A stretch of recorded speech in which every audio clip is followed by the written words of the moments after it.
Le danger de réduire le sel. La consommation de sel de sodium recommandée est de 2000 mg, mais la consommation relevée dans la population est, en moyenne, de 4300. En d'autres termes, la population consomme un peu plus de 2 fois ce qui est recommandé. Tu vas chez le médecin et immédiatement on va te dire « tu as de l'hypertension, tu dois réduire le sel ». C'est vrai? Mais que se passe-t-il? À l'intérieur, les cellules du corps, tout ce qu'elles contiennent à l'intérieur, c'est du potassium. Où se trouve le sel? Le sel, le sodium, se trouve à l'extérieur de la cellule. Toutes les cellules possèdent un mécanisme appelé la pompe sodium-potassium.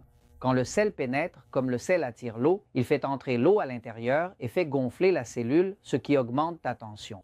Si l'on veut faire baisser la tension, il est prouvé qu'il faut réduire le sel. Mais si je réduis le sel, mon Dieu, alors comment puis-je éviter toutes les manifestations négatives de la réduction du sel? Eh bien, je vais vous expliquer ce qui se passe. Ce qui se passe, c'est qu'il manque ici plusieurs acteurs. Le potassium, qui est celui qui vit à l'intérieur de la cellule, et il y a le magnésium, qui est celui qui active la pompe sodium-potassium. S'il y a suffisamment de potassium et que vous mangez beaucoup de légumes, beaucoup de végétaux, de la salade, qui contiennent beaucoup de potassium, vous pouvez équilibrer le sel. Le problème de celui qui consomme beaucoup de sel, c'est qu'il n'a pas assez de potassium. Donc, ce n'est pas une question de savoir si le sel est en trop ou en trop peu, c'est que le sel doit toujours être accompagné de potassium et de magnésium.